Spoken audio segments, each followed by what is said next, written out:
Chair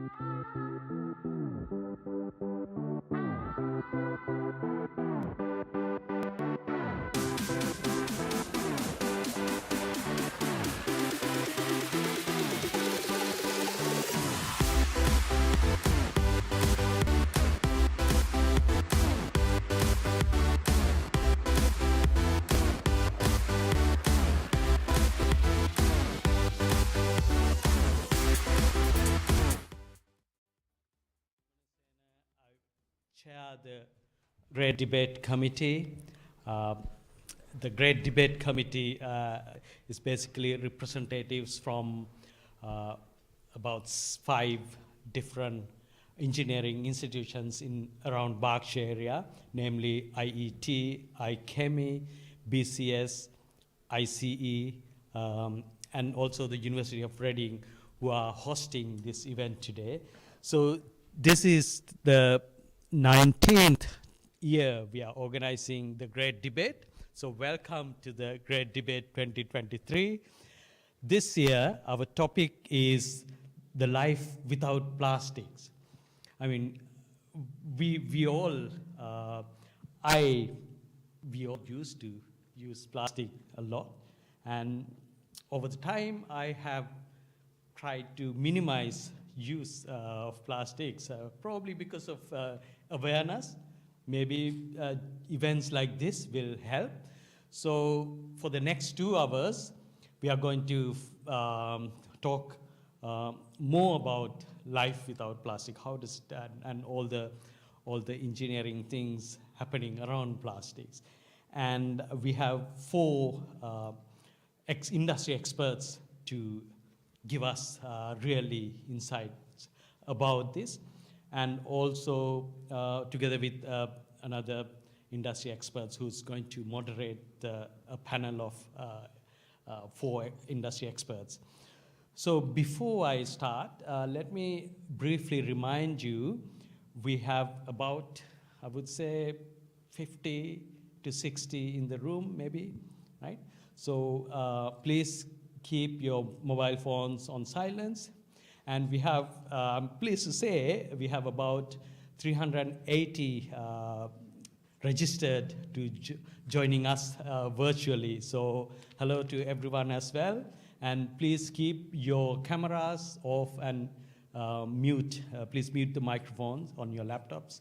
And first, we'll have some presentations from the industry experts, and then we have about 1 hour or so, 45 minutes question and answer session. So when it comes to that, if you want to ask a question, please raise your hand. Our volunteers will get your microphone so that those who are joining online can hear the question as well. And also those who are joining virtually, please feel free to post your questions online. So as so at the beginning, if you see the same question, or you want to ask the same question, you want to post the same question, put a thumbs up emoji as well at the end. So, so I know if there are popular questions, I'll try to give it to the speakers. We will try to answer as many questions as possible, obviously depending on how many questions we have. And I think that's all. By the way, we have IET TV crew here. They are going to be recording this event in addition to, so we will publish, we will broadcast this event live today, but also these recordings will be available later for those who miss the event. And so, ladies and gentlemen, so please let me welcome Professor Eugene Mohareb. So, Dr. Mohareb is he's from University of Toronto, but at the moment he's associate professor at the School of Construction and Management at the University of Reading, and he's focusing on teaching around urban sustainability. So please welcome Professor Moharab.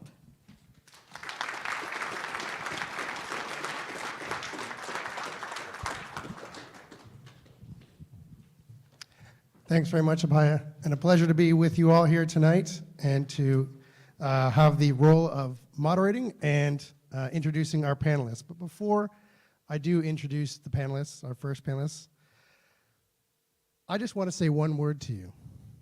Just one word. Are you listening? Plastics. It may not have seemed like the most prescient career advice 55 years ago, when we were first advised by Mr. McGuire in the classic Hollywood film, The Graduate, to think about our collective bountiful future in plastics. Plastics, as an idea, had already been well developed, with most of the major resins already available at that point. Expanded polystyrene in the 1950s, high-density polyethylene in the 1960s, polyethylene terephthalate in the 1940s. But certainly many novel applications were to follow in the years since. These polymers provided us inert, lightweight, and inexpensive and nearly indestructible materials that we could mold into virtually any shape and in innumerable applications. And given these miraculous rates, we have seen spectacular growth in the use of plastics, from an annual global production in 1950 of 1.5 million tons to over 390 million tons in 1921. But I don't need to tell anyone in this audience that all is not well in the age of plastics. More than 170 trillion plastic particles, weighing a total of 2 megatons, currently reside in the world's oceans, leading to the creation of several extensive garbage patches circulating in the Pacific Ocean, with marine life living in and indeed choking on these discards. We are seeing recyclability rates that persist in the single digits for some resins, with a less than exuberant market for these recovered materials. And we're seeing their degraded remnants in the form of microplastics crop up on the highest peaks on Earth, in our protected areas, in our water and food supplies, and likely coursing through the bloodstream of each of us here tonight, to unknown effect. Indeed, the tide has turned on plastics. In several instances, many resins have been demonized and discarded from specific applications, with EPS food containers disappearing nearly 2 decades ago, well, nearly disappearing, followed by polycarbonate bottles, polyethylene carrier bags, and single-use polypropylene straws. So what do we do? Is it a matter of restricting their use in certain applications? Do we simply need to reformulate or redesign our plastic applications for improved recyclability? Do we need some bio-based alternative to the fossil feedstocks that we've relied on during our boom in plastic use? Do we need the right microorganism that will just digest and valorize the waste in some miraculous new incarnation? Is the solution to send them all over to my house, where my 5-year-old will happily fashion you all a new creation, giving your discards new life? And seriously, send them over. Just please rinse them first. Or do we simply need to cut our losses and shift to more traditional alternatives, using minerals, silicon, and fibers once more in our cans, bottles, and carrier bags? Well, fortunately tonight we have 4 experts with us to shed light on this very question, this series of very questions. With 4 unique perspectives, we will hopefully have settled by 9 p.m. tonight on how it is we will transition to a life without plastics. And first, it is my pleasure to introduce Professor Richard Murphy from the University of Surrey. Professor Murphy has a background in biological sciences and studied at King's College and Imperial College in London before undertaking his postdoctoral research in New Zealand and the Netherlands. He is Professor of Life Cycle Assessment and Director of the Center for Environment and Sustainability at the University of Surrey. And he'll cover why plastic waste is damaging to the planet. Please welcome Professor Murphy.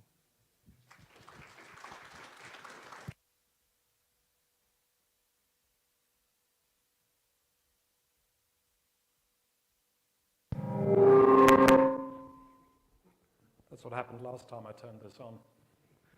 Thank you, Eugene, and thank you very much to the 5 institutions and to the University of Reading for the invitation to join with my fellow speakers here and act as a panel member. So, by the way, we're under very strict instructions that we each have 12 minutes and no more. So I will say what I can say, and then Eugene is going to get the shepherd's crook out and whip me off the stage. So I'm going to talk about a life cycle perspective about plastics, because I think it's really important to have a whole systems perspective on our use and the problems that associate with using plastic. Very, very briefly, I come from a multidisciplinary centre, CES at the University of Surrey, and these are the sorts of tools that we use in order to analyse problems of this nature, all to do with sustainability, all to do with multidisciplinarity. So we're a mixture of social scientists, natural scientists, engineers, economists, and so on. And this issue of plastics is one that is something that's engaged me and a number of my colleagues for many years, actually. Very briefly about life cycle assessment, and forgive me if you already know this, but it's essentially a systems analysis tool that describes the cradle-to-grave environmental impacts of products and processes and services. So we can apply it to banking just as well as we can apply it to plastic packaging. It's standardized under ISO, and it's now a reasonably mature approach for generating environmental or eco-profiles of any of these systems. Cradle to grave really means from the extraction of raw materials from the Earth's crust right through to the end-of-life management of whatever it is, a material, a product, or a service. And so that's the cradle to grave, the full cradle to grave. And that's the perspective I want us to look at here in my less than 12 minutes now. You can apply LCA to support other tools like life cycle, greenhouse gas footprinting, and things like that. So it's a well-embedded approach, and we've applied it to a lot of plastics and plastic-related questions. Plastics have been one of the most commonly studied topics in LCA research over the last 20 years, and actually probably going back 30 years now. The sorts of questions that have been addressed are, how do plastics compare with other materials for a given function? Piece of packaging, component of a car, that sort of thing. Big questions about, is bio-based, by which I mean the raw materials that go into the plastic come from the biological systems rather than petrochemicals. It doesn't mean they're biodegradable. It just means the feedstocks are bio-based. And then the other one is biodegradability as an attribute of plastics, which largely are bio-based, but they can be petrochemical-based biodegradables as well, versus non-biodegradable. And typically this is the sort of output you get from an LCA. It's a comparative assessment of standard polypropylene versus alternative ways of making new plastics. And you can calibrate things like benefits in terms of climate change, benefits in terms of ecotoxicity, acidification of the environment, and so on. So we tried to develop a strong fingerprint. The reason for these sustainability assessments of materials is that it's really important for thinking about things like decoupling or enabling economic growth without breaching ecological limits, such as in the planetary boundaries, or running out of resources, running out of stuff.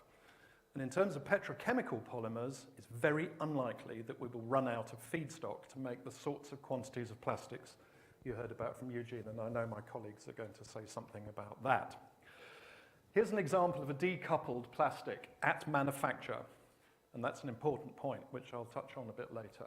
This is green polyethylene from Braskem. It's made from Brazilian sugarcane ethanol. It can have a carbon negative footprint of about -1 to -2 kilograms of CO2 equivalent per kilogram of polymer. Cradle to grate basis, subject to some assumptions. But in some ways, this is a very interesting aspect. It's similar in some ways to, and offers a potential to be a carbon negative cycle. This is the bioenergy with carbon capture and storage cycle, where as long as you capture some of the CO2 that would come out of your energy plant and put it into long-term storage, you can actually move to a carbon negative status. Now, there are lots of arguments about biomass, land use, and so on. But essentially, bio-based plastics in this type of cycle can work. And what that gives us the potential, if we had these sorts of materials and we used them with careful life cycle management, whole life cycle, you might be able to have both some growth and a carbon negative or a carbon mitigation type of material and products. The whole life cycle is here, from farming corn for this polyhydroxybutyrate right through to the end of life. And therein, essentially, lies a big part of the problem with plastics and plastic usage. It's this point in the life cycle that a lot of impact can occur due to plastics, and I'm sure we're all aware of it. It's a serious, serious but. End-of-life assumptions in the sorts of LCAs I do are often pretty bad, actually. They're limited. We often don't account for littering, fugitive losses are commonly ignored, and so on. And here are just some examples. We can see these every day. We all know these plastics leak out into the environment.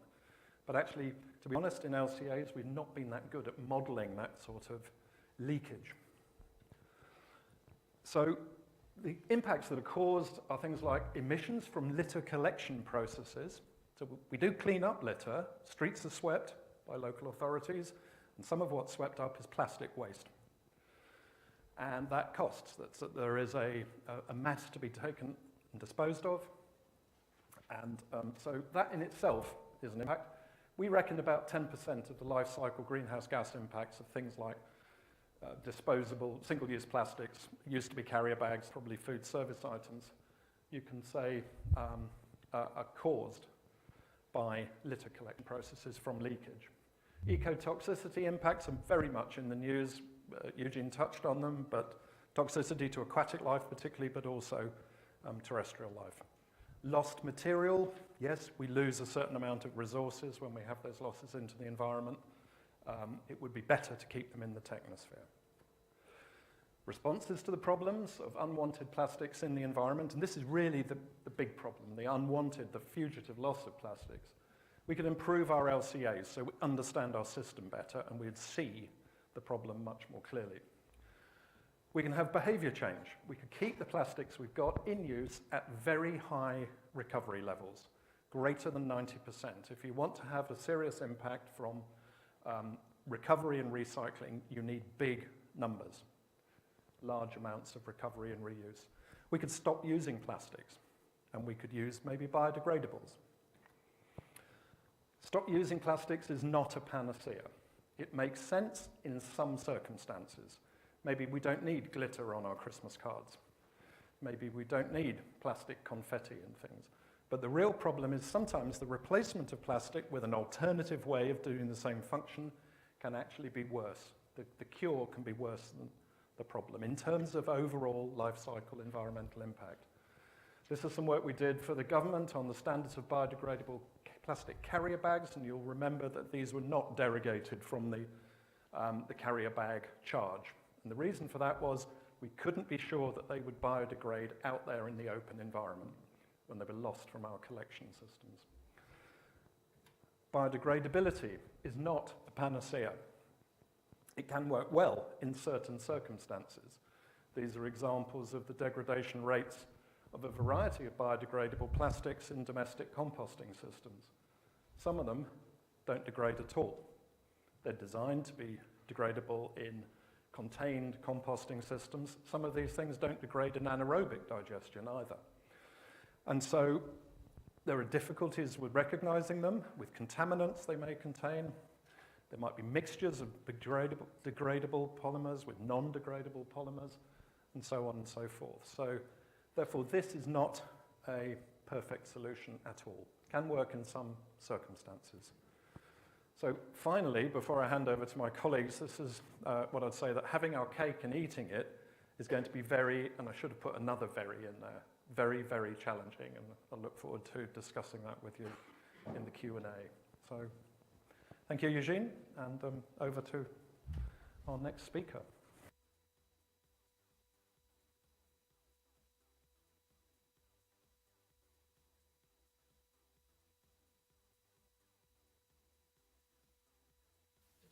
Thank you very much, Richard. That was an excellent starting place. So to move on to our next speaker, so Claire Potter from the University of Sussex studied at the University of Brighton and is now a senior lecturer at the University of Sussex teaching product design. She teaches a flagship module on the role of design in the circular economy, and her interests are in improving design by taking account of the full product life cycle, with a particular interest in how products are used. And Claire is going to open her talk on why it is important to reduce the use of plastic. So please welcome Claire to the stage.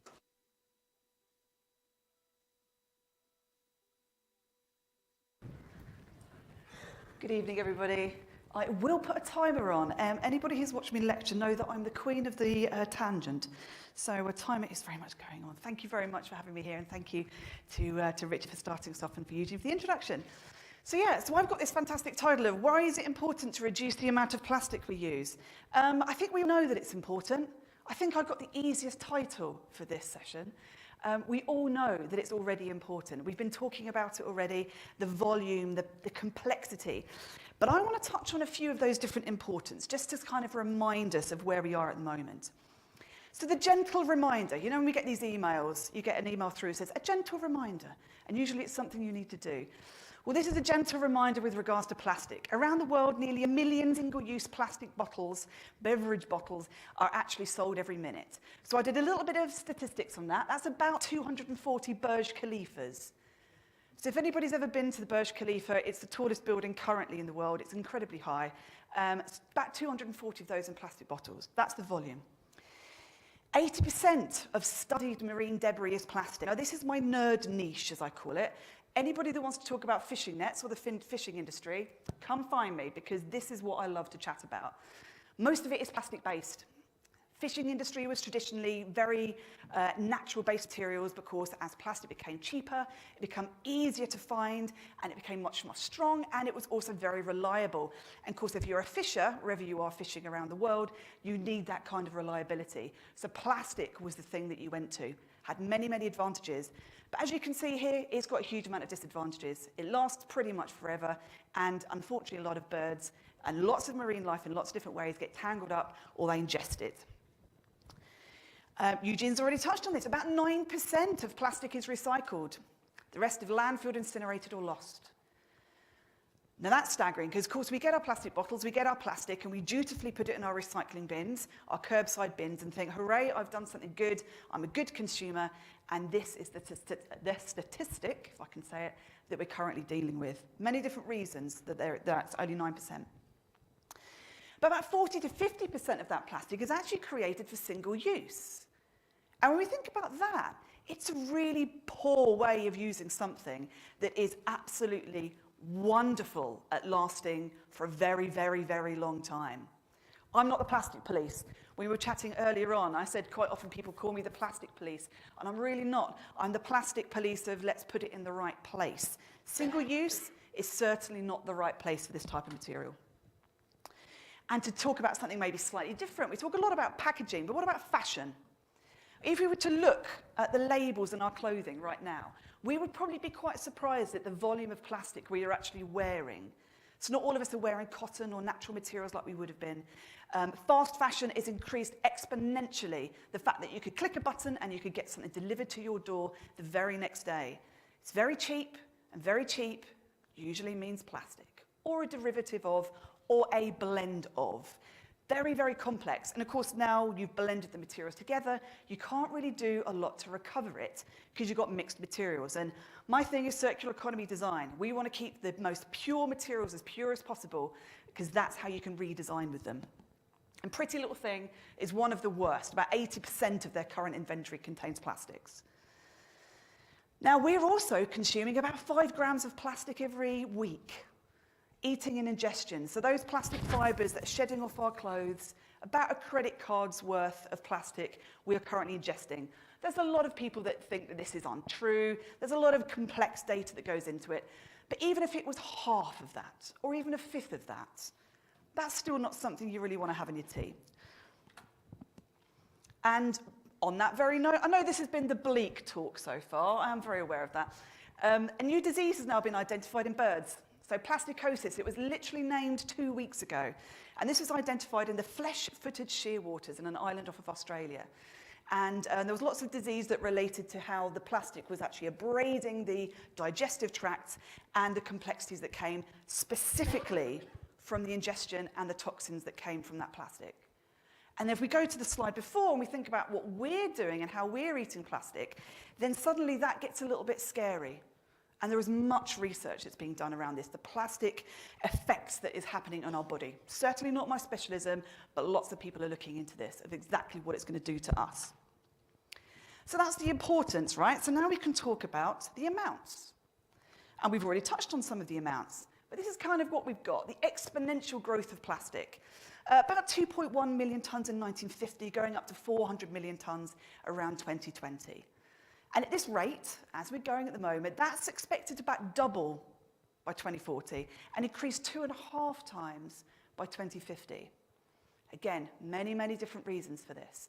It's the growth of the human population. It's the different reasons we use plastic for. It's the cheapness of the material, and if anything gets cheaper in manufacturing terms, quite often it gets used more, or there's new applications for it. So it's a very, very complex issue.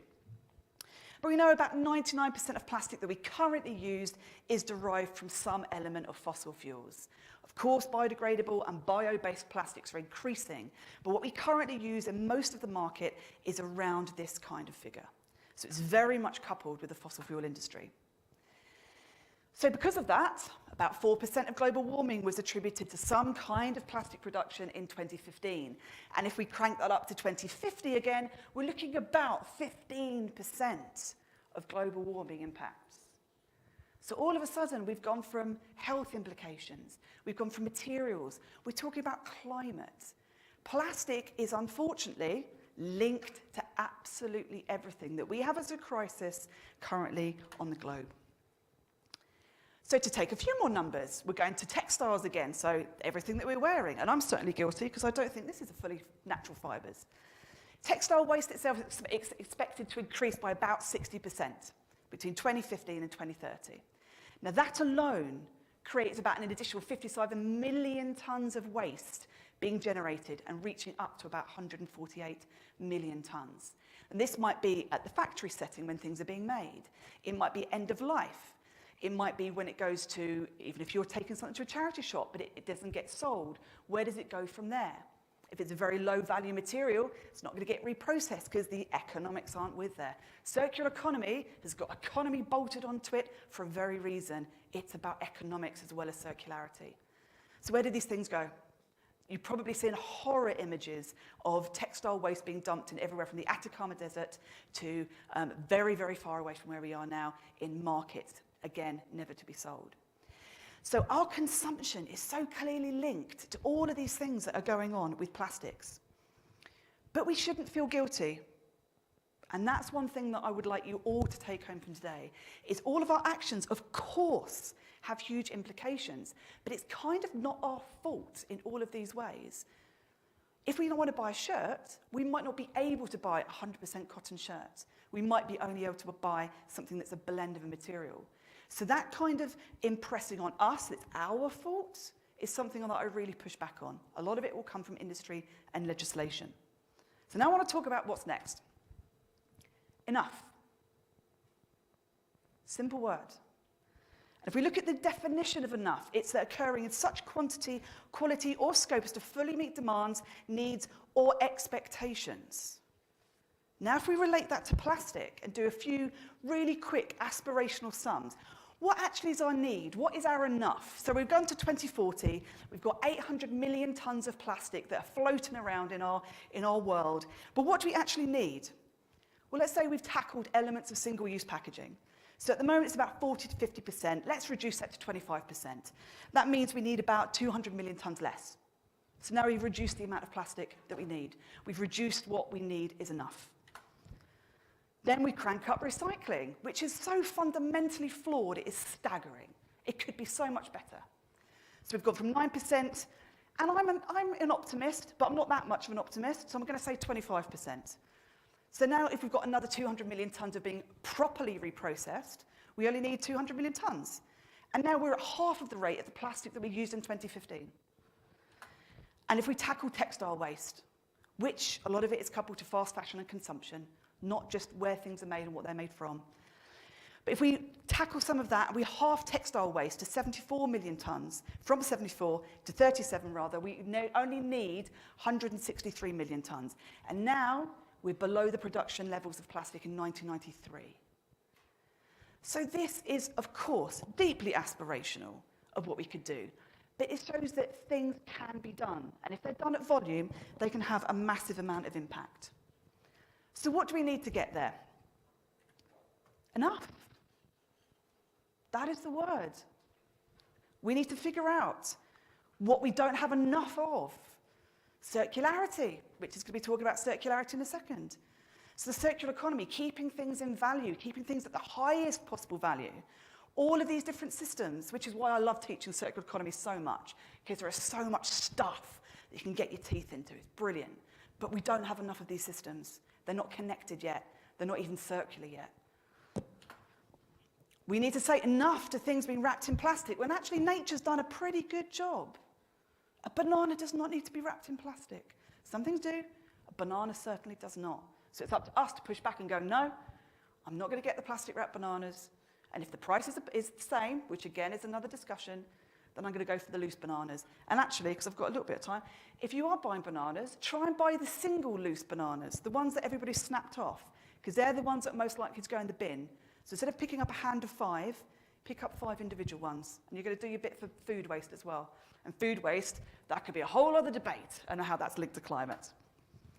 Saying enough to useless single-use packaging, and this is being tackled at legislation level, but we can choose. We can take our own food tomorrow in our lunchboxes. I had a lunchbox when I was a kid. It was a Care Bears one. It was brilliant, and I loved it. And now I'm going back to using the very, very same things that I had back when I was a kid. Realizing we have enough raw material, if we're actually wiser, we understand where it goes, and we're able to capture it and reprocess it properly. But actually just saying collectively, we've had enough. Our natural world has had enough of plastic. And if we all collectively say that, we can collectively create incredible action and do things for everything on this planet that isn't able to do it for themselves. And that's it. Thank you very much.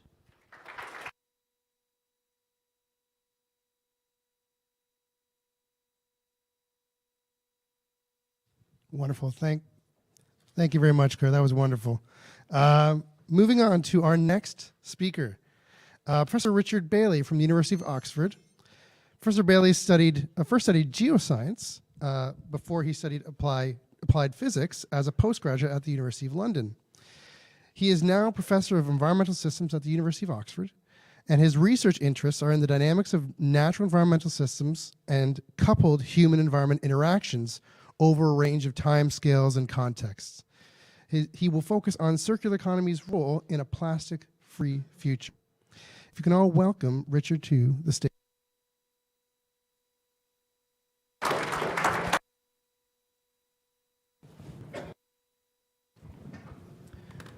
Thanks very much, Eugene, and lovely to be here. Thank you very much for the invitation as well, and thank you to the first 2 speakers for giving such excellent starting us off so well. It really loads the pressure on for me to keep that trajectory going, so I'll do my best. So I'm going to start off with a fairly uncontentious statement, which is that we need a circular plastic economy.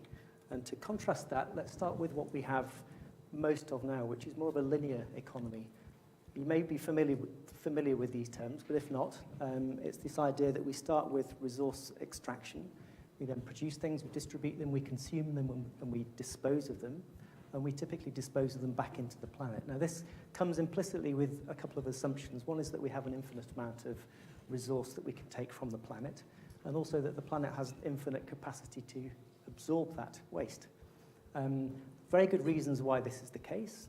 It's worked really well for us. It gives us the stuff we want. Historically, we've produced very efficient mechanisms for extracting resources, producing material from in a very cost-efficient way. And this has really been the engine for economic growth, and we've done very well out of this. But now we realize that there are problems with it, and the growing environmental concerns is what's really brought this into sharp focus. Now, anyone who works in this field, me included, gets very fascinated with numbers. And you've seen millions of numbers already. I'm going to give you a few more. I won't read these out individually, I'll let you look at them, but this is the consequence largely of this linear economy that we have, this sense that we extract resources, produce stuff from it, then we put it back into the environment, essentially. And so, as has been noted already, we've recycled less than 10% of all of the plastic that's ever been created. That's a very, very small number. Where's the rest of it? Well, some of it's been burned, and some of it's still hanging around, the majority of it's still hanging around in the environment. So, we've all seen pictures like this of plastic in the environment. We know about the horrible consequences that it can have. So this really is an untenable future. I'll just draw your attention to a couple of these numbers. On the top left, 11 million tons leaked into the ocean in 2016. Our predictions are this is going to rise to 29 million tons per year. So that's not the stock that's in the ocean, that's the amount going in every year. 21% of plastics are economically recyclable, only about 15% were recycled in 2016. So these numbers are really bad. This is not a good model. This is untenable for the future. So we need a different model. And the much touted answer to this problem is possibly to think about a more circular economy. And as you can see from that diagram, the idea is that material flows through this the linear part of the system, and then we intervene at the disposal point, and we send some of it back for reuse, so we wash it, reuse it, bottles, etc. Some of it we recycle, and that recycling can be mechanical recycling in the case of plastic, where we do some combination of washing it, chopping it up, heating it, reforming it back into similar kinds of things, or chemical recycling, where we break the polymers down into shorter molecules back into monomers in some cases, and we do the chemistry again and we rebuild the plastic into something else. And so this allows the molecules to stay in circulation, and it retains the value. Just think of how much, if we're pumping plastic through the system and then we're leaving it into the environment, it's a huge amount. Just economically it doesn't make sense. We're pumping money into the environment and losing it. So purely on economics, it's a bad idea to have a linear economy. We can maintain that value in the system and offset some of those environmental costs. So recycling more, reusing more, we can add into that substitution of non-plastic materials, and we can, of course, try and reduce demand. So it seems like such an obviously good idea. Why haven't we done this? Well, there's some very understandable reasons historically. There are some practical difficulties. So there's a gap in collection, for example. So I think if I just go back very briefly, this number 500,000, 500,000 people need to be connected to the waste collection service every day between now and 2040 to close the gap in collection. So we're not collecting it. So we can talk about recycling as much as we want, but if we don't collect it, we can't do anything with it. So the practicalities to circularity are things like there's a collection gap. As we've heard already, plastic is a fantastic material. It's incredibly useful in so many ways, so it's very hard to compete with.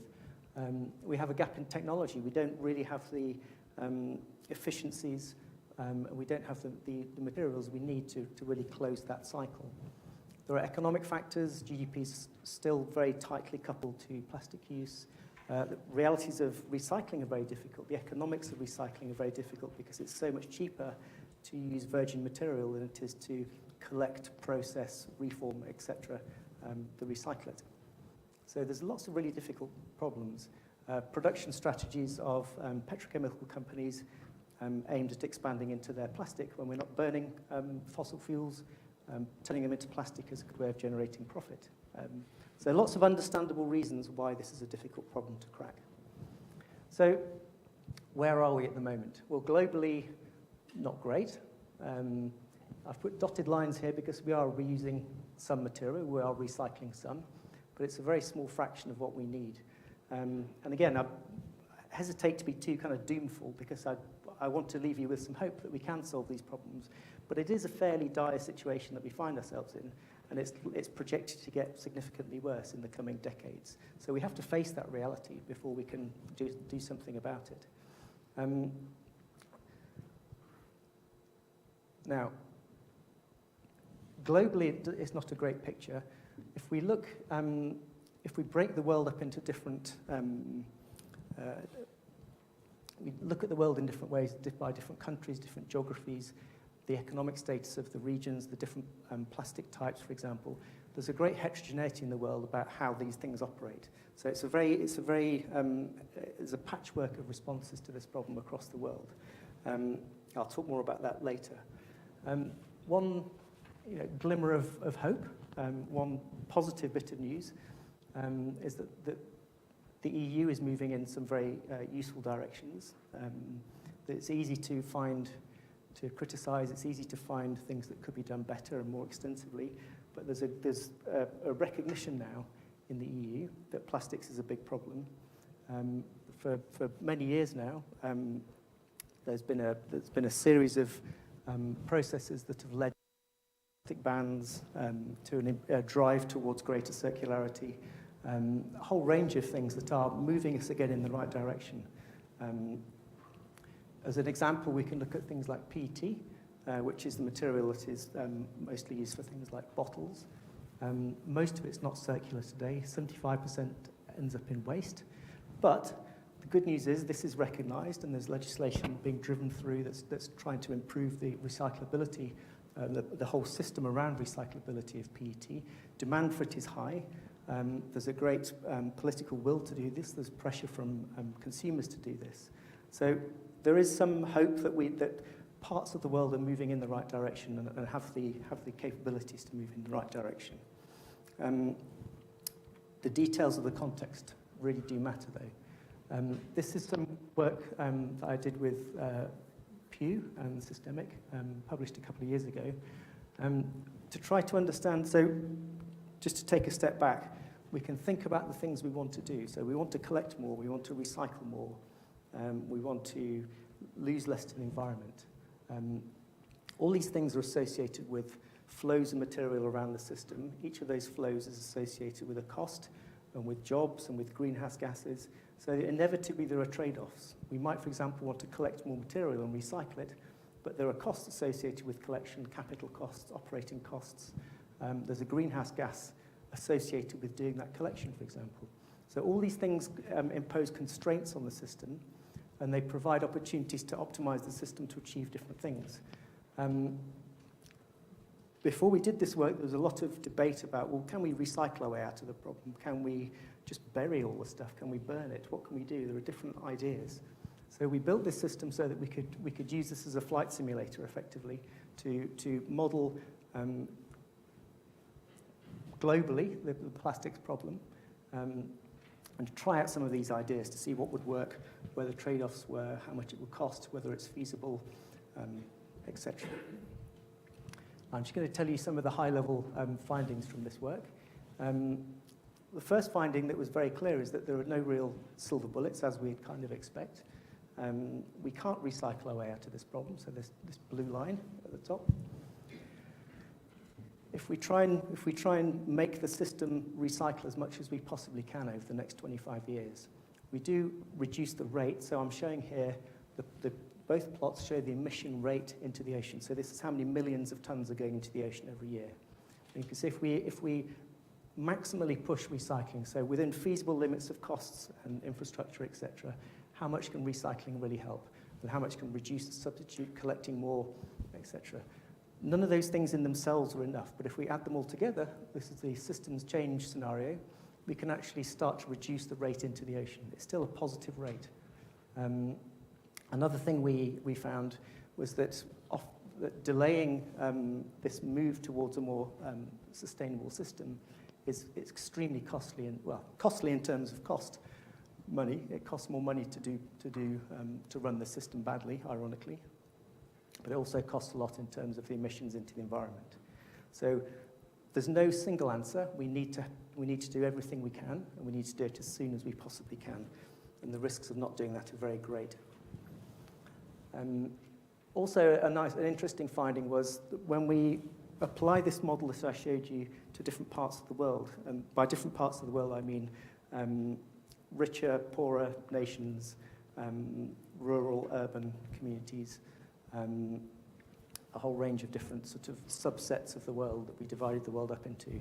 We found that we could try these different scenarios on them, these different approaches to trying to solve this problem, and that different things were more or less feasible in different parts of the world.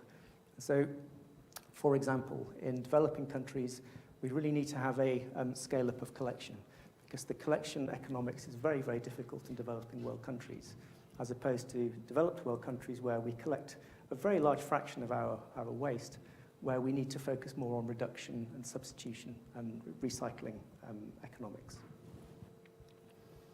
So, to finish,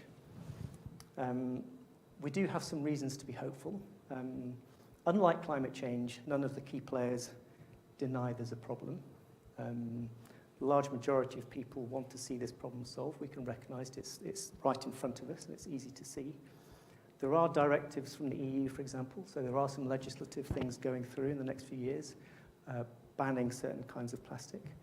EPR schemes, there's one just happened, this is extended producer responsibility schemes, like the one that's just happening in Scotland, where you make the polluter pay sort of principle, are being rolled out in many countries to great effect. There's a UN treaty on plastic pollution, which is coming up. Hopefully it's going through the UN process at the moment. Hopefully that'll happen in the next year or two. And there are published statements from industry as well. There are many of the large plastics producers and users, like Amcor, Unilever, Pepsi, Coke, and many others that have signed public pledges to increase the use of recycled material and to move towards a more circular economy. So there are lots of reasons, there are lots of glimmers of hope that we can solve these problems. We need better technology, we need money, we need time, we need political push, but these things can be solved, we believe. But there are reasons for concern as well. The dotted line here shows if all of the commitments that we've currently signed up to legally are enforced, that's the impact that we'll have by 2040. It's about a 7% decrease in the rate of flow into the ocean, just as one metric. So we can do things, we're not doing anywhere near enough. So progress is very slow and it's very uncertain. The emission rates, so I've put here, this is a rate. This is a rate in, so this is the amount that's going into the ocean every year. So it's not the amount in the ocean, it's the amount going in is getting bigger. So the amount in the ocean is actually going up non-linearly. So this is a really scary thing to have a positive rate. We really want that rate at zero. We don't want to be putting anything in. So the fact the rate is still positive, even if we do everything we can, is cause for concern. There's unknown risks to human health. And I have not really talked about microplastics. It's implicitly been about macroplastics, the large pieces of plastics we deal with. Even having a circular economy doesn't deal with the microplastic problem because microplastic comes from use of plastic. So every time we wash our clothes, for example, we generate microplastic. So even if we have a circular economy, we're still going to be shedding lots of microplastic into the world. So that's still a problem that needs to be solved. So in the meantime, this is what we need. Thank you very much.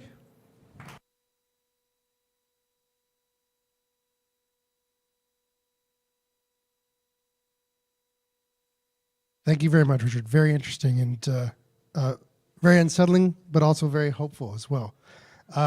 Next, and finally, I'd like to introduce Dr.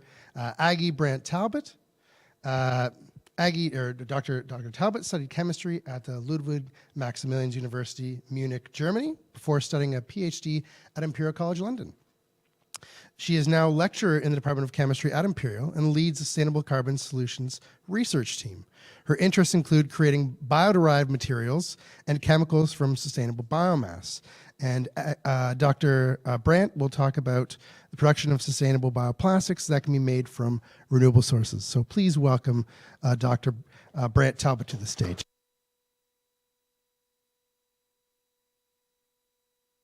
So much.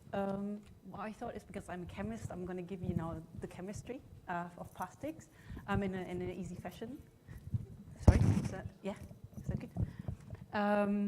And the title that I was given for my 12 minutes is Production of Sustainable, it's actually bioplastics by Objected. And you will, by the end of the talk, you will know why I don't like the word bioplastics. Sustainable plastics that can be made from renewable sources. So what I thought is there are two big words in that title, sustainable and there's renewable. So I thought before we talk about plastics a bit more, we think a bit more about what those words mean. So the first thing is, so sustainable materials, what do they mean? So there's two kind of flavors to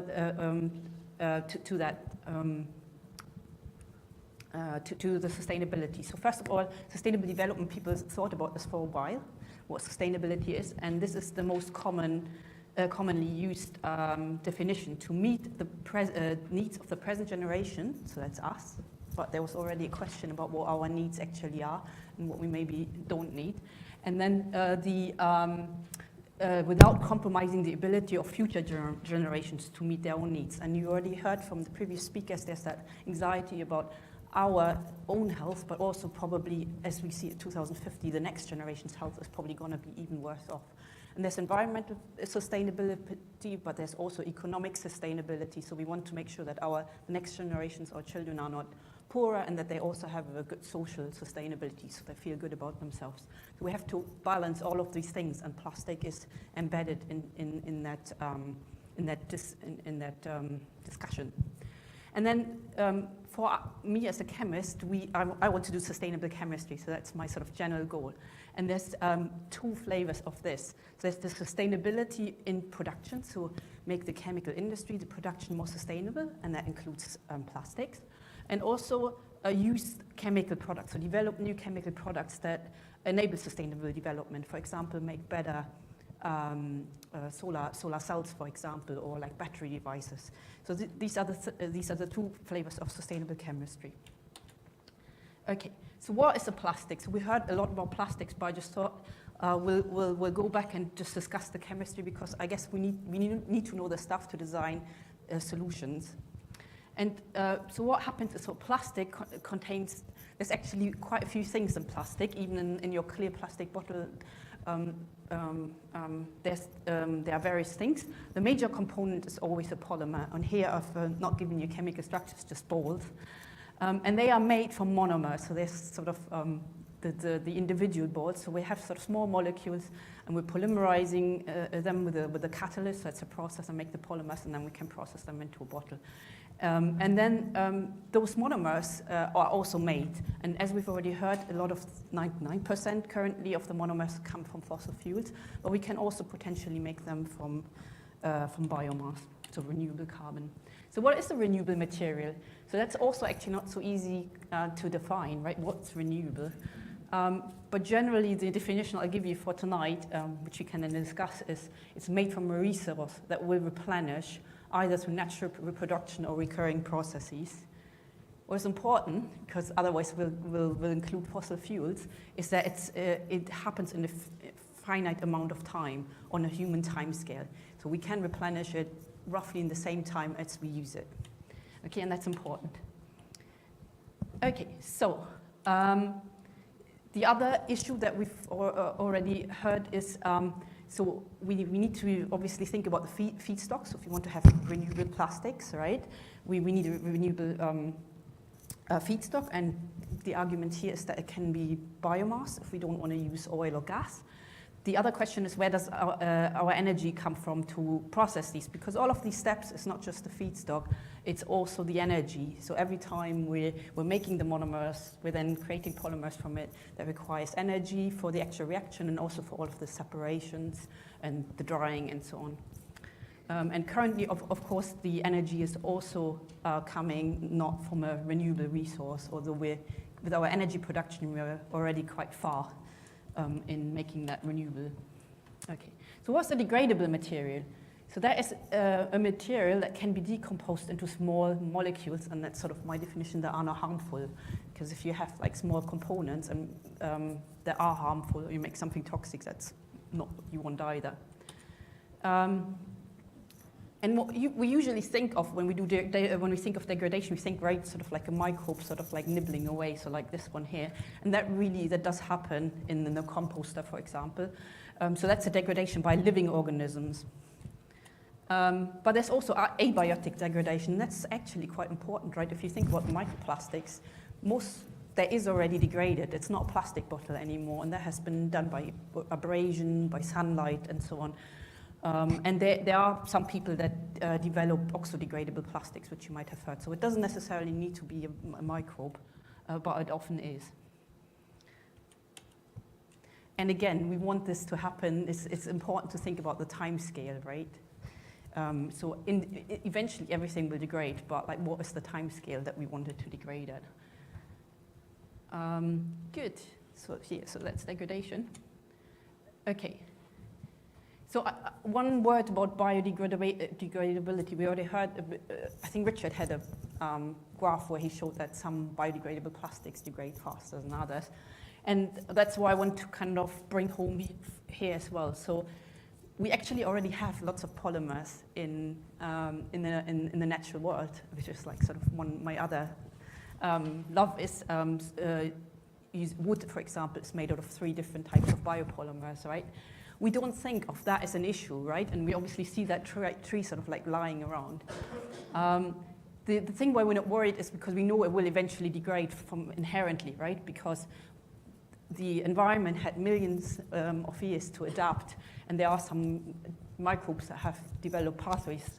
Although wood is really designed to not degrade really fast, like they have sort of developed the pathways to attach themselves, to excrete the right enzymes, make some, recreate even some reactive chemicals to break down that matrix and eat from it, because one man's trash might be another man's treasure, right?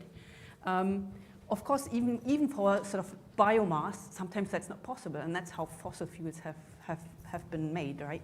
So there will be always environments, even if we create a biodegradable, bio-based plastic, where the plastic will not degrade. Is that a problem or not? We have to decide, and I think it's going to be specific, and it's going to be about measuring what is it damaging where it is.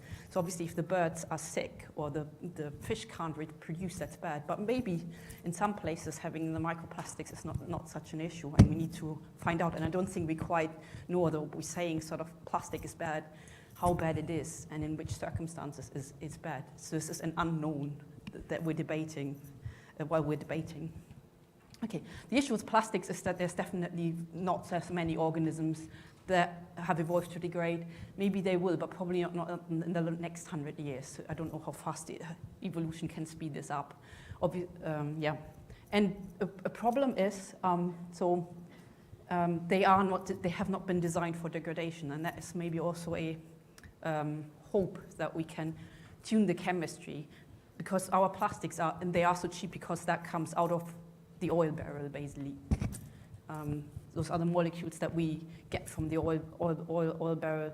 And so if we go away from this, and we may be willing to pay a bit more for our plastic, we can make plastics that are degradable.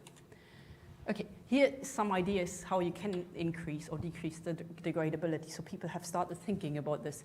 And there are sort of certain chemical levers that we can sort of like pull, if you want, in one direction or the other. So if they have for example, if they have an affinity to water, that's good. If their polymer chains are long, that's bad, and so on. If they're cross-linked and crystalline. But there's also kind of environmental conditions that are hard to control. So that depends where the plastic particle falls, the temperature, is it in the compost, is it in an industrial facility. Yeah, so that's why it's not so clear to say there's a biodegradable plastic. Yeah? Okay, and the word bioplastics, that's, as I told you, I've sort of removed this from my title, because it really is not a good word, because it doesn't tell you, and Richard already mentioned that, whether it's bio-based or it's biodegradable. So if you can, don't use the word bioplastic, and if somebody uses it, ask them, so what do you mean? Do you mean it is made from a plant feedstock? Do you mean it is degradable? And as Richard mentioned, there's, for example, this polymer PBAT or polyvinyl alcohol. They are biodegradable, but they come from oil currently. You might be able to make them from biomass one day. And there's also non-degradable bio-based plastics, like, for example, polyethylene and bio-PT. Okay, so if you want to make renewable plastics, you need to have obviously renewable feedstocks. And currently, we're not very good at taking CO2 from the air and making that into something useful. Plants have made this. Fossil fuels are right plant matter. And also today, the fixed carbon that we can use to make carbon-based chemicals is basically plant biomass as we speak now. And then the question is, which plants do you use for that? And what we're currently doing is, and we called it because we're doing it currently, we're using the first generation feedstock, so that's sugars, that's cornstarch, it's sugar from sugarcane. Yeah, we can make, for example, these starch-based plastic cups or the plant bottle. What is more desirable, and I think Richard had this also on his slides, is to maybe use wood biomass, but I can say, because I'm working on this, it's a bit trickier to get those building blocks out because they're very intricately linked, a bit like the schematic here, and we need to sort of do some chemistry here to price them apart. But hopefully that will give us more mass, more feedstock. I'm nearly done. So here's so here's sort of the slide, because I guess I get that asked a lot, so I'm now preempting a question that you might have. Is there enough biomass to replace petrochemical plastics, right? So are we doomed, or can we do this? So here I dug out some numbers. So we appropriate currently 1% of the biomass that grows every year. It's 22 billion tons, and I'll show you a bit, I'll tell you what we use it for. That's our current plastic production, so 400 million to 500 million tons. So that's definitely less than biomass that we currently use, right? And so we are actually already using biopolymers, so like the paper and the cardboard that you're using, that comes from plant, right? This comes from a paper mill. And so we're already using biomass. So my sort of like answer is that we can definitely do it. So the numbers say it's possible. We're already using a lot of biomass. It's actually 50% of renewable energy today comes from biomass, and 10% of total energy source still today. And I think we should actually increase that if we grow the biomass properly. We're also using biomass for food and feed. So just to give you an idea, if you sort of about a precious tree you don't want to chop down the tree, we're already chopping down plants. We're already using it, and it's a really important part of our industry. And it's just about growing enough plants and biomass at the right, under the right conditions sustainably. Okay. So here are routes to basically how we can replace plastics. So currently we're mostly doing the black one from fossil resources. When we use biomass, then we have the option to just make the same plastics with the same degradability or kind of use issues that we currently have. We can make new bioplastics that might have different degradability or different properties. We then have a problem that you have to develop the market, so that's slow, so if you want to kind of have fast change. And there's currently also no recycling infrastructure. So recycling is already difficult, but if you're making small amounts of something, so if large volumes are easier to recycle than small volumes. And then there's obviously we are already using on quite a scale, and people forget about this, that we are already using biopolymers actually in our everyday life. So here are my key learning points. So bio-based plastics, if there's one thing you take away from all of this, and biodegradable plastics, and they're not the same. You can start asking questions when somebody says bioplastic, bio-based, biodegradable, under which circumstances will it degrade in the ocean, on your compost, on the industrial composter, and can it be actually recycled today, which is the question, answers usually no. And I sort of like suggest that you be a balanced tree hugger, so don't say using biomass is bad. Plant biomass can produce sustainable bio-based and biodegradable polymers if managed well. Thank you very much. Sorry for overrunning.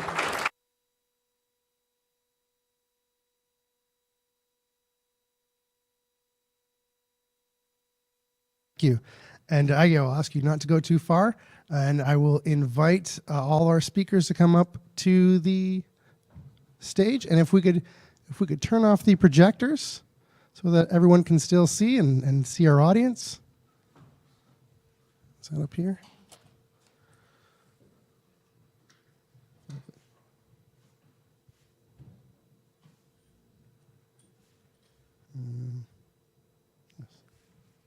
Okay. There we are. Wonderful. Thank you. So as Abhaya mentioned, we have, of course, people with us today, very, very luckily, and as well, a number of people watching online. So we're going to direct questions accordingly. If there's anyone who wants to start us off with a question, our panelists are very happy to take those. Looks like our first question is coming from online.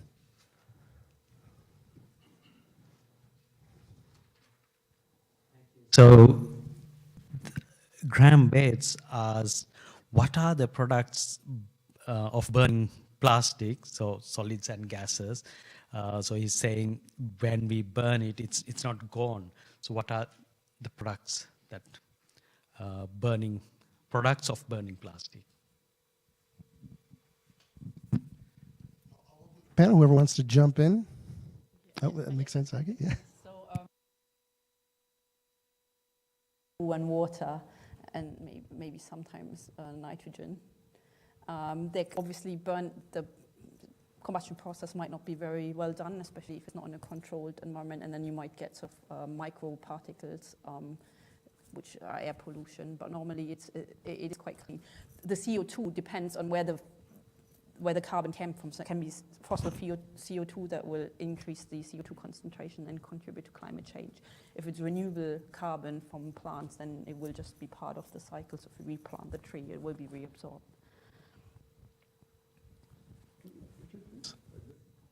Just add one thing, that if the plastic is contaminated, for example, if it's been in seawater and it's absorbed a lot of seawater associated with it, you'll have all the other extraneous things that are attached to it as well.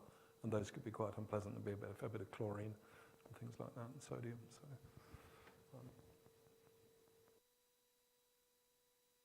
In person?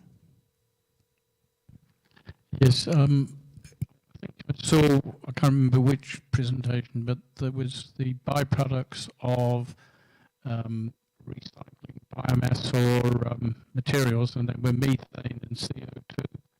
So my question is that going to have an effect on global warming, especially the methane, or is it mitigated by other factors? Is another one for Richard or?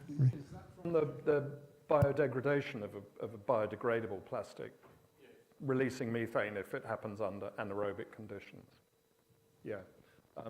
In most of the commercial composting situations, that's quite carefully managed to make sure there's absolutely minimal methane release. And in well-managed domestic composting, with a certain amount of turning and things, most of the methane ought to oxidize on the way out of the compost heap. If you do it badly, you will release methane, and it's a fine balance. So it's quite easy to do it wrong. So from that point of view, so if you're running a good aerobic system, or if you're running an anaerobic digestion system with very good capture levels, then again, that's very good. And you're making use of the methane there as biogas, perhaps for electricity or heat generation. So that can be a very virtuous cycle. Of bioplastics and landfill, for example, biodegradable plastics in landfill is that they might actually start degrading, and because there's not enough air going in, this an anaerobic process starts. So they could actually be worse than maybe a non-degradable plastic that will just sit there and not be attacked. Gentleman in the black shirt, please.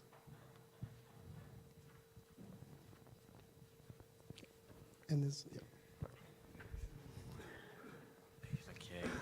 Hi, so from designing a couple of products, I've seen that plastic that hasn't been recycled, so virgin plastic, is actually more expensive than recycled plastic. And I was just wondering if there's ever going to be a point that it's either the same price or cheaper. Yeah. Sorry, other way around. Yeah, yeah, there you go. You're Yeah, saying that perfect. recycled plastic can be more expensive. You get a higher price for it than you get Yes. for virgin plastic. Yes. Yeah. Some of that's driven by regulation and legislation. If you've got to incorporate recycled PET into your PET bottle, yeah, it's a higher price in the market for rPET than for virgin PET. I think it depends on the quality stuff. The problem is that a lot of the fractions are lower quality, so it's a real challenge to keep plastic at the same level of quality. Yeah.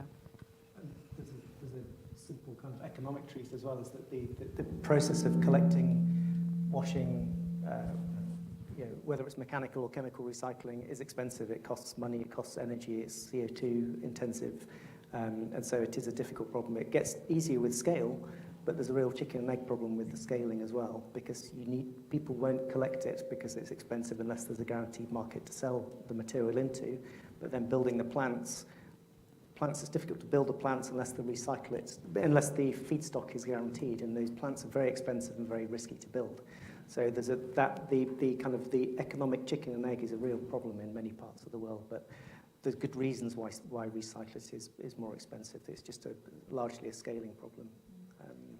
One other quick thing to add from like a design perspective is that, the price is high for the feedstock, the recycled feedstock, but then quite often you're able to sell quite often products that made from recycled plastics at a higher level, which does absorb some of the cost.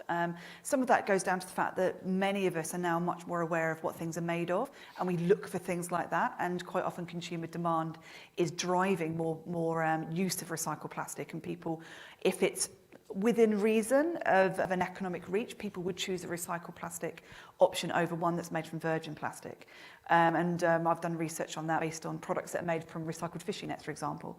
And how much extra would people pay for a product that was made from something?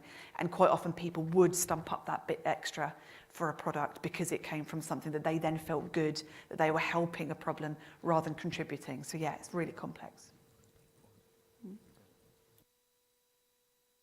Was there a question? Yes, there was a question over here on the other side, and then we've got the gentleman in blue right after that.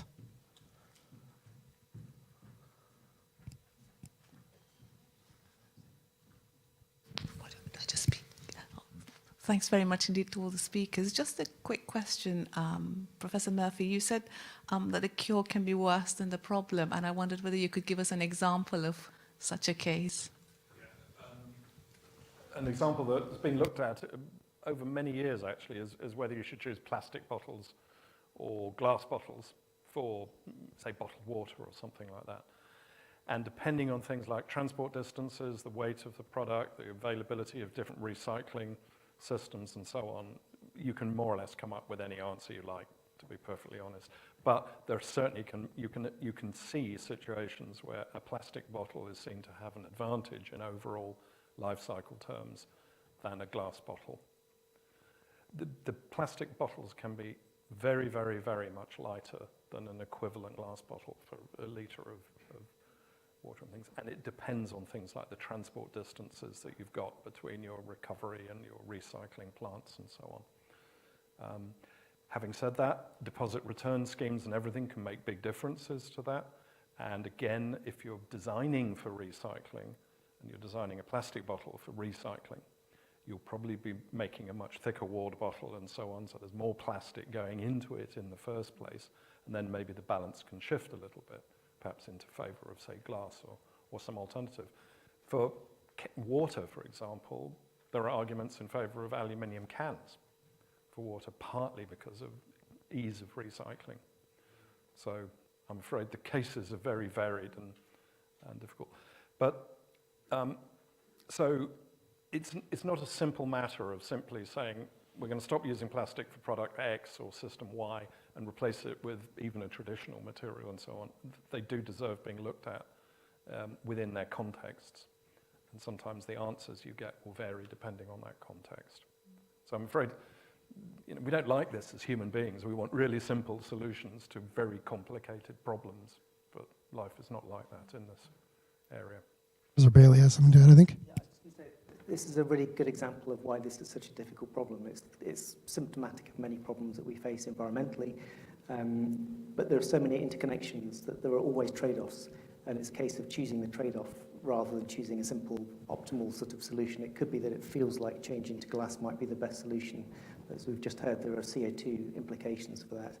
Another well-studied one is food packaging. So, we waste an awful lot of plastic we use a lot of plastic for very good effect. It's a fantastic material for keeping food safe and prolonging its life. If we move to less good non-plastic alternatives, we may end up wasting an awful lot of food, which would have implications for land use, CO2, biodiversity, etc. So there are always trade-offs in these systems. They're big, complex systems that involve economics, environmental issues, chemistry. All of these things are interconnected, and it's really difficult to put your finger on a simple solution to any of these things, which is why we build these big, complicated models that have everything in them, because when you change one thing, 15 other things change, and you have to just keep an eye on everything, and then it just comes back down to the trade-offs that you choose, and they're different for different contexts. If I could just add complementary to that, I completely agree as well, but I think some of the things Claire was pointing at was also to do with values. And if we value sort of not harming nature by releasing unwanted plastic into the environment, we might well decide to choose an alternative material to a plastic because it's a better fit with our values than just the economics and, if you like, the greenhouse gas balances and so on. Yeah. And I think on exactly that values, we saw milk was very traditionally delivered to your door, and you could get your milk and your juice if you'd been lucky. And strawberry milkshake was the thing with my family. You'd been good if you got strawberry milkshake. But it was delivered to your door in your glass bottle, and then eventually the glass bottle was phased out. And that's partly because less people were having their milk delivered, but it's very much because it cost a lot more to deliver it in the glass. And of course, if you drop a crate of glass bottles, you've lost every single bottle. Whereas if you drop a crate of plastic bottles, you might fracture a few, but you haven't necessarily lost all of the product. So there was a lot of gain to be had by transitioning away from glass and into plastic. But then we had Blue Planet 2, and we had the Blue Planet 2 effect that I'm sure we've all used as a phrase when, all of a sudden in people's living rooms, there was the implications of their choices up on screen with horrifying imagery. And a lot of people started to look at their consumption and how they used plastic. And then all of a sudden, Dairy Crest and all the others were being rung up and saying, well, why is my milk coming in plastic? I want glass bottles back. So then glass bottles started to be phased back in. So you've got the value of somebody saying, I don't want to be drinking something out of plastic. And we can talk about the leaching of the chemicals, particularly into sort of things like milk, as well as things like water. So you've got that as a worry, but then also the values of people saying, I don't want to be consuming plastic and contributing to that image that is now in my living room. So but then when we talk about carbon and reducing our carbon impact, that's a very, very difficult discussion to have to somebody go, we need to reduce our collective carbon impact. But then somebody goes, yeah, but I want to use less plastic. And then you have that discussion of, well, actually, your glass bottle is costing a lot more carbon than your plastic bottle is. And then somebody goes, well, what the hell do I do then? And then this is why events like this exist, is that it's very, very complicated. There's one more important point, I think, as well, which is that, to some extent, the choice is a luxury. In a very rich, developed context, we can make the decision that we want to spend a little bit more to ease our conscience and not use plastic and use glass instead. It's very easy to be critical of single-use plastic, but for example, in many parts of the developing world where people are very poor, don't have much money, they can't afford to buy large containers that are much more efficient, volumetrically, and they might be made of better material. They buy things in single use, so toothpaste in a single thing or little sachets, and we can't criticize them for doing that because they don't have a choice. They don't have the economic means to buy their way out of that problem in the same way that we do. So all these contexts are really important, and the solutions have to be sensitive to those contexts as well as the kind of techno fixes that we can come up with as well. It's a really complicated problem. Wow, really highlighting the complexity here in this decision-making process for all sorts of applications. The gentleman with the blue sweater, please. Hi. I saw in one of the presentations there was the products of biodegradation were dissolving in water, and the compound that was in there had at least one benzene ring in it. And I wondered about, does there come a point when actually the stuff that's dissolving in water to solve the problem of all these plastics actually becomes worse than the original problem? You know, so you're basically poisoning the oceans because you've got this stuff that biodegrades in it. So you need to make sure, when you design a biodegradable plastic, you need to make sure that it degrades into something non-toxic, like CO2 or water. Benzene rings, in principle, are not, they can be degraded depending on what's hanging off of it. But yeah, you need to look at that, definitely. When you design the plastic today, you need to, before you start production, and that was maybe something that we didn't really think about 50 or 100 years ago. We just produced something that's cheap and that looks nice and shiny. Today we have to do that. We have to produce, make products that are useful, affordable, and sustainable. And we just need to absolutely embed that into our design and innovation process. It's a new age. We're at the limit of what the planet can take, and not thinking about sustainability is not an option anymore. And I think that's really important, that we just embed that into our thinking. So our children need to grow up with the, kind of like sustainability thinking. I think that will help. I think one of the takeouts for me was that we've all got to raise our game, and it's very complicated. You demand, so as a consumer, so you're a small, you're a small person, and you are not responsible to what, those big things, some things that are bigger than us as individuals, but all your choices make a difference. And if you're also telling somebody else, so keep, in your own sort of like bubble, try to make a difference. And if we all do that, it will make a difference. I think there are processes in the past, in history, that we've seen that, and if lots of people demand change, it will happen. Vote responsibly, ask the politicians, right? Send an email to your MP, say this is important to me. I don't care only about this, I also want that you tackle climate change, for example. I want you to tackle plastic pollution. And I think together we can make a change. But it will be slow. I think that's the thing, because we're transforming complex processes. We're also combating poverty with climate change as well.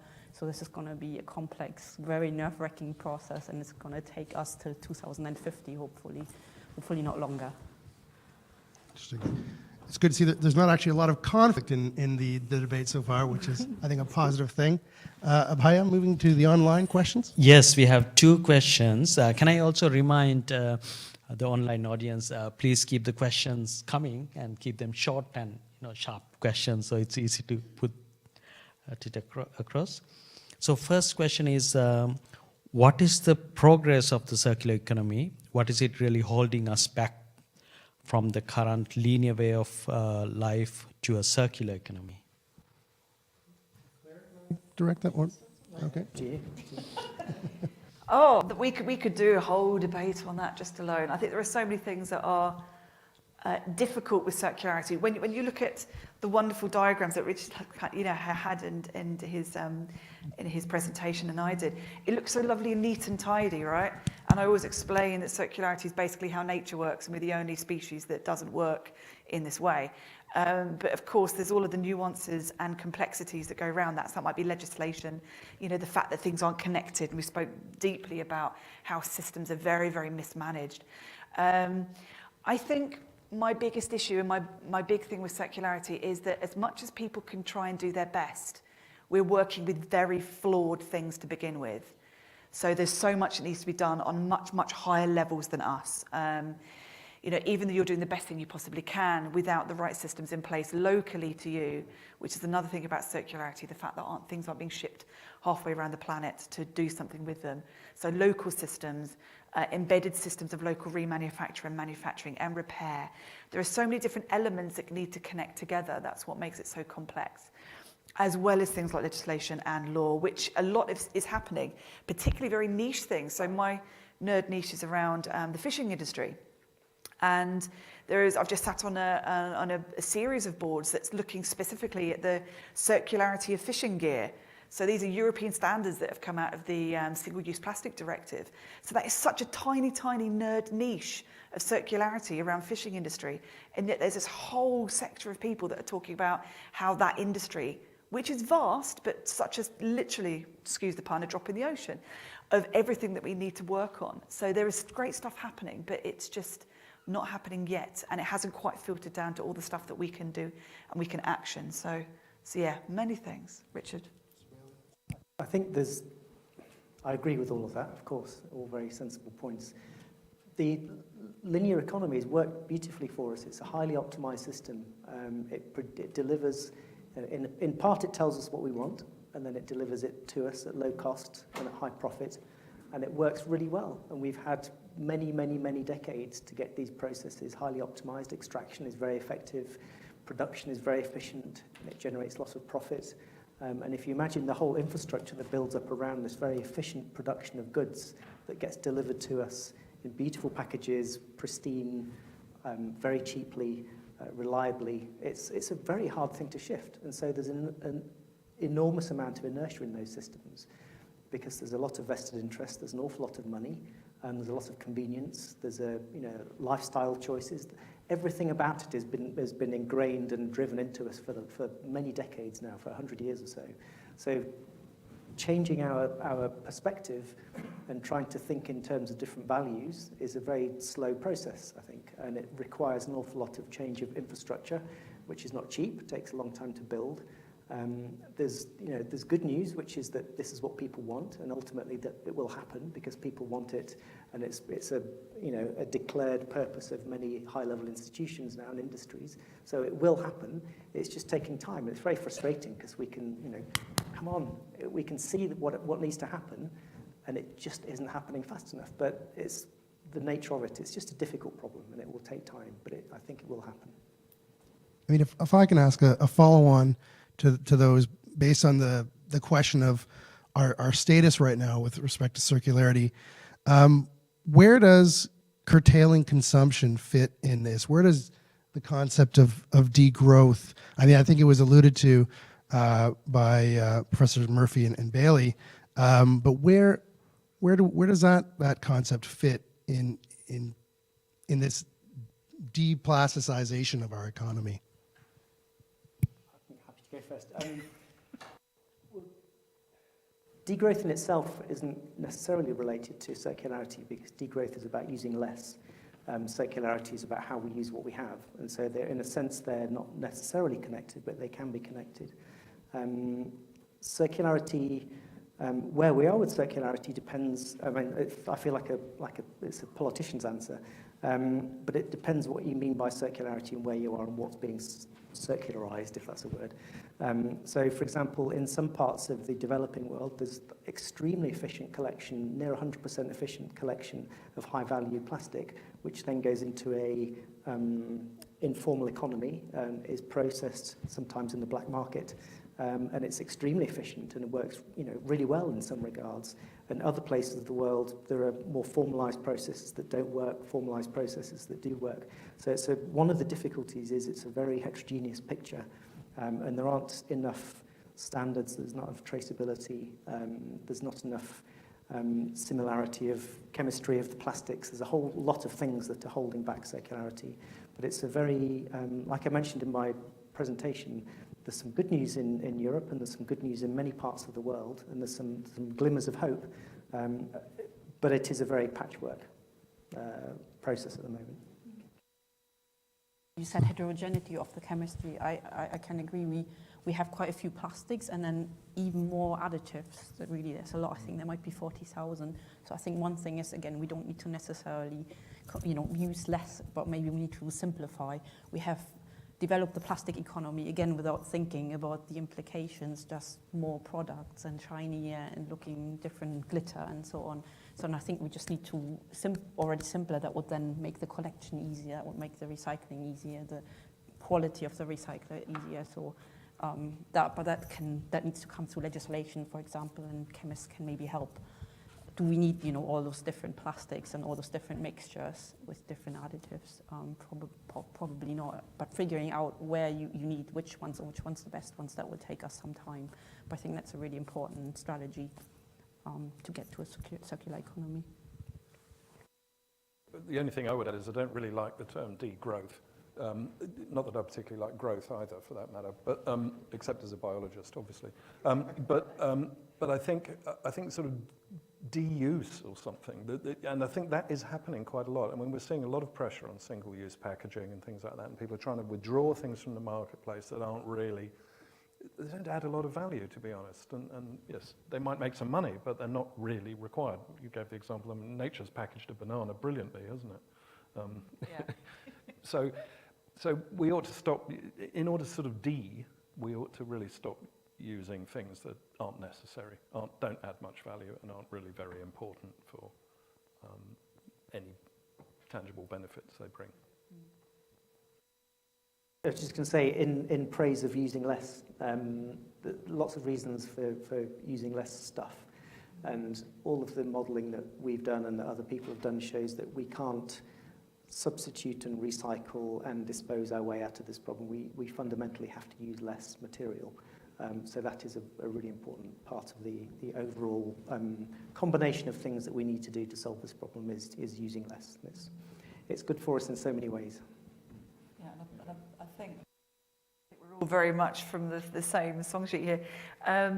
That whole thing of enough, like I was saying, what is enough? And we do have enough of things in different ways. We talk a lot about recycling, and circularity has got many, many different steps before you get to recycling. And recycling is literally the last resort. It's a destructive process, and in its very nature, it needs to be transported somewhere and turned into something new through some use of energy. So if we actually reducing, we decide that we don't actually need to have that thing. We don't need to recycle it. We don't need to use that energy. We don't need to transport it. So there are many kind of the enoughness of things, whether that is degrowth, whether that's just removing things from the market that are deemed to be just utterly useless. We could probably all sit here and list 10 things that are utterly useless that are made from plastic. So I think there's a lot of that. But unfortunately, this whole business as usual, it's the way that we live our lives. And whenever... and we've spoken about before this actual panel today, is whenever you're taking something away from somebody, the immediate response is to put the barriers up and say, but that's not fair. I used to have this. I'm allowed to do this. You're taking away something. So there's this really, really deeper discussion psychologically around consumption about removing something that somebody then feels that they had the right to have. And of course, we've gone through this method of building up the way that we live and the way we use the material, and actually starting to phase that back is going to be quite complex.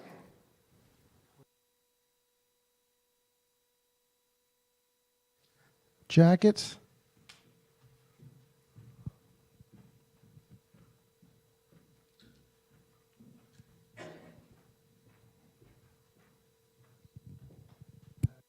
Hello.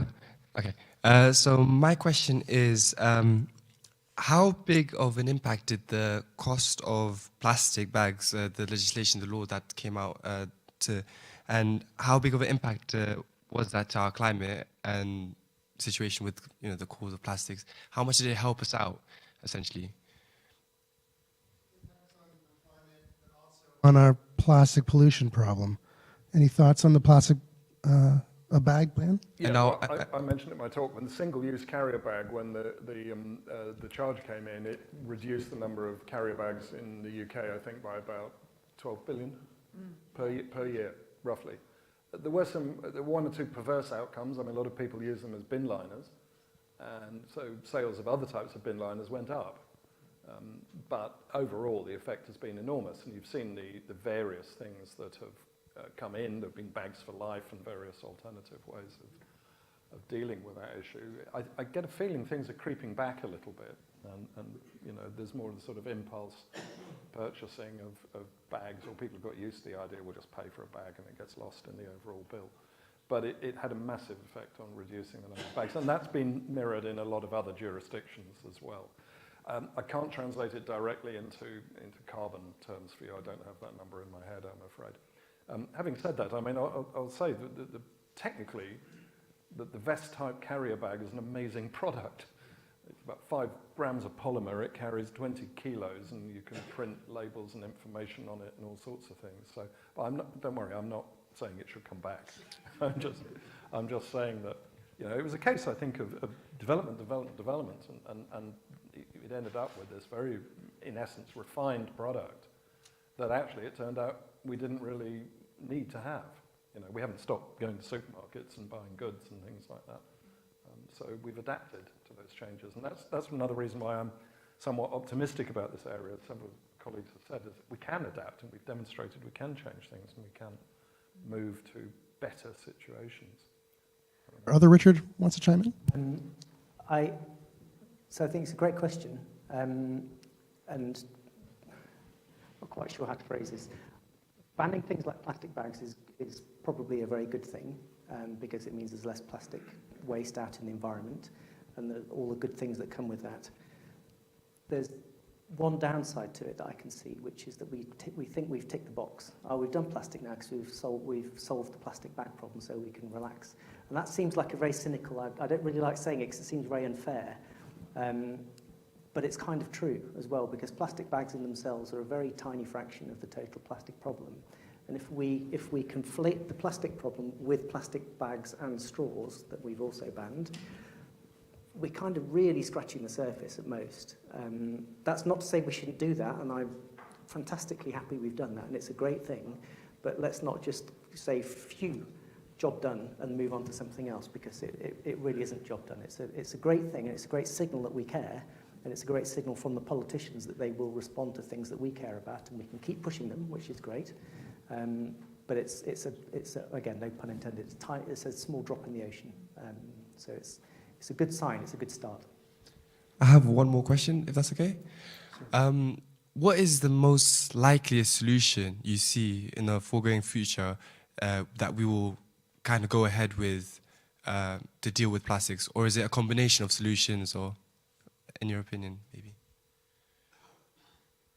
Very much a combination of solutions. And the other thing, just to sort of quickly step back to your plastic bag one, it's not resting on our laurels and not thinking, like Richard said, we've ticked the box. Because we did see when the charge immediately came in, the use of plastic bag literally plummeted.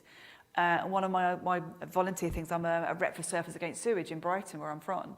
And you know, the volume of plastic bags that we were seeing was much reduced because people weren't actually bringing them onto the beach, they weren't escaping to the ocean as much. But then what was interesting is that there's this whole shifting baseline thing where people get used to a charge and it's a little bit more, that's okay, I'll pay that. I went in for one thing and now I've got 20 and I'm not going to carry it. I'll just get a carrier bag. And people get used to a charge, but then the plastic bags that are actually being used are quite often thicker than the ones that they were using. So now using more material for that plastic bag. So they might not be using as much as single bags, but they're now using one that's maybe thicker. And it should be one that should be used multiple times, but how many people do that?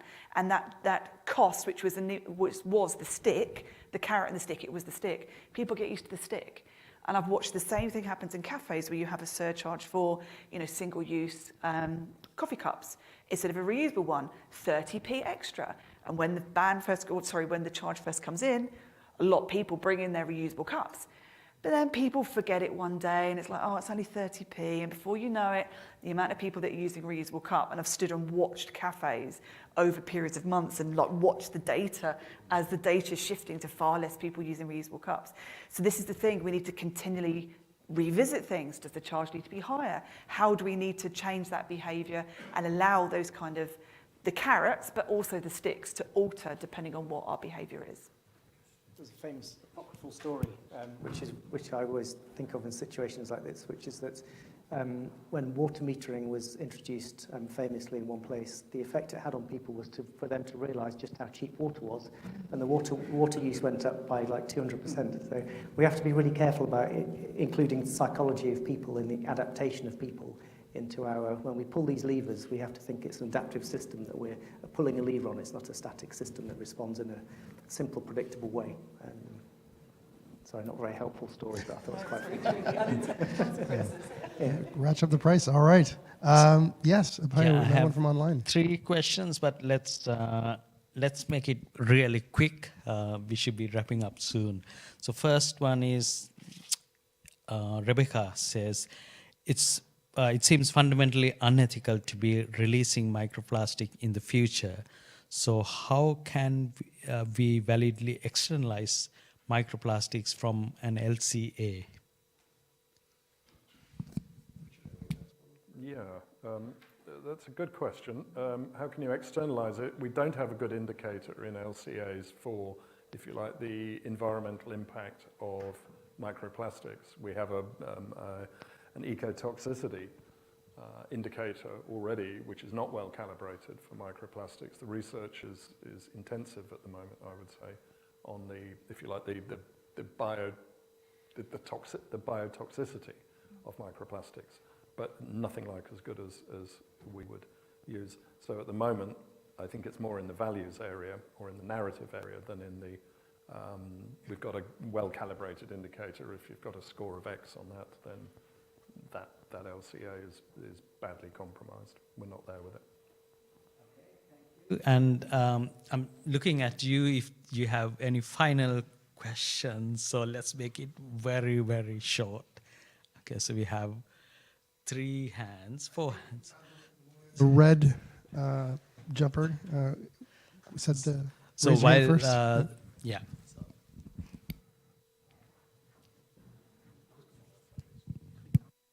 Hi, thank you. So you talked about various legal measures. So just because they've both been in the news. So the deposit scheme in Scotland, is it a good idea? And then secondly, the Client Earth action against Danone in France about increasing or having a clearer pathway to zero plastic for Danone, who produce Evian and Volvic. Are they a good idea, and is that the way of the future to try and reduce these things? Yeah, deposit schemes. Scotland's way ahead of us for deposit return schemes. Zero Waste Scotland's been working on it for a very long time. I actually saw a little news snippet minutes before I was coming in here about how the UK government was planning to block the measures, which I haven't had a chance to look into yet. In essence, deposit return schemes can be excellent because you get the material back in hopefully the same kind of state that you need to use it in. And glass bottles are a great example. It's been, in Europe, glass bottles, you get your beer and it's got score marks around it because it's been through the system multiple times. So things like that work very well as long as you can collectively grab things and reuse them and not transport them vast distances. So this is where deposit return schemes can look amazing, but if they're traveling a very, very long way and for things to be reprocessed, then maybe the offset of the gain versus the amount of energy that goes out is maybe not so good. Some deposit return schemes do not include glass, and actually plastic and aluminium and cans are going to be the ones that actually go into those DRSs. One thing we were saying from an environmental perspective is this going to reduce the amount of litter we see? Because if all of a sudden you're not seeing a plastic bottle, you're seeing 10p on the floor, are people more likely to be picking up the 10p's in the form of the bottle? So that is what a lot of environmental groups are looking at. But again, personally, I think it's a great idea as long as it is managed and controlled and designed in the right way. Okay, I think we'll move to the next question. And yes, Well, thank you very much for your presentations. My question relates to the future. You all touched on the new biomass plastics. And my question is, what are the constraints? What's stopping us? Is it the production? Is it the cost? Or is it something else? please. So we're definitely technologically limited, so we obviously don't necessarily want to use food sugars for all of our plastics. I have a chemical process which I developed in my PhD, and that is currently we're trying to commercialize that. We're at a pilot scale, so we have a small version of the plant that isn't commercial yet, and it's probably going to take a few more years. That's probably going to be 20 years, and we'll have grown quite a few grey hair before that is being online, and we need to find money. So we're going around asking you, do you have 2 million, do you have 5 million, please, to buy the next plant? And there's not that many people who have that money and are willing to. It's a risk as well, right? This is a new process. It's not developed. So there's definitely technological and a commercial risk in moving to these new plastics. And economically, the fossil fuel-based plastics are very cheap. So you're up against a very powerful incumbent. And yeah, without the help from policies, we have to wait until, for example, when the oil price goes up, then the bioeconomy sort of goes, yay. So for example, when the oil price went in 2014, we lost grant money, was it 14, 15 or so? Because suddenly it was so much cheaper, again, to sort of like, to use fossil fuels. Any brief comments to add to that? I'll add one, and I think it's to do with the scale effect, which I think also is what Aggie was talking about. But you know, the petrochemicals that go into making plastic are a very, very small fraction of the overall marketplace for oil and oil extraction and everything. So those petrochemicals have I wouldn't say they've free-ridden, but they're, you know, 85% of oil extraction goes into fuels. And that's what's made them very difficult to compete with, whereas in the sort of bioplastics area or bio-based plastics. So that might actually, so the price might increase when we stop using gasoline, then the price of the plastics will go up because, as Richard says, they're subsidized basically by our huge consumption of petroleum and diesel. So if we stop that and we go maybe biofuels or we electrify our transportation, then the bio-based plastics will have an easier time pushing through. All right, I think unfortunately we've got lots of great questions tonight. We're going to have to stop it there. But instead of stopping it, we're not going to stop. Absolutely, we're going to ask for each presenter to provide rather a minute's final remark to share with us, some thoughts to reflect on for the audience tonight. So for me, actually, is don't despair. I know this sounds really complicated, and but I think in the end we will get there, and just be a little bit, every day, try to make the right choices, and we'll get there. Do despair. Be afraid, but don't be paralysed. And we can solve it. It'll take a long time, but let's not forget how awful the potential is. Sorry. Mine is don't despair.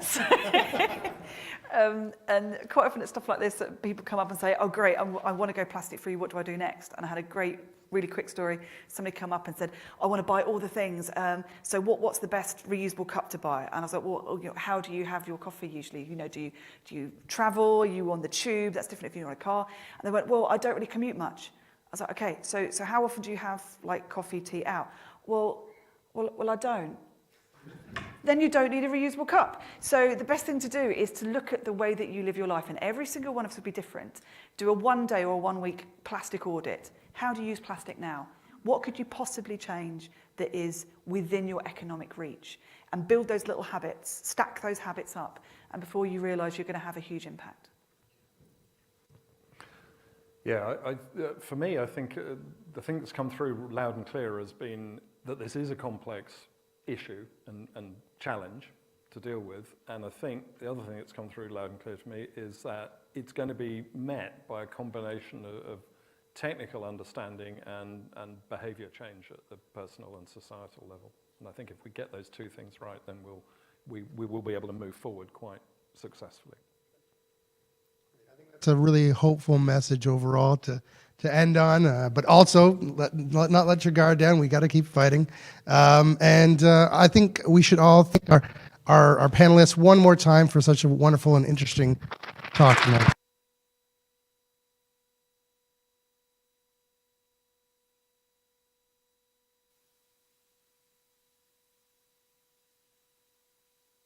I have 3 thank yous. Please bear with me.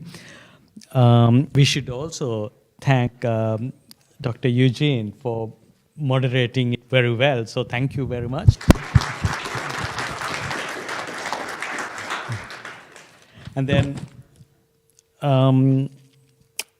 this event wouldn't have happened without nearly 6 months of efforts from my colleagues, Great Debate Committee.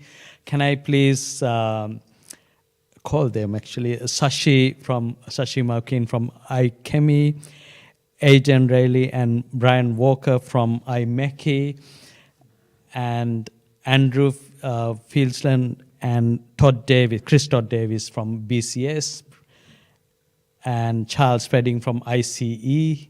He's not here today, but we have been doing this for nearly 6 months. It took a lot of efforts. So thank you very much to my colleagues. And also IET TV crew, as well as University of Reading team, all are sitting behind quietly, and our volunteers from iChemy, I believe, who move the microphones around. So thank you very much for your efforts as well. So, ladies and gentlemen, thank you very much for coming today, and it's really great to see you physically, face to face, for the first time after 2 years, I think, in this great debate. This is the 19th year we have organized this, and thank you for those who are joining virtually in the cloud. So, we'll see you in Great Debate 2024. Thank you, and have a great night.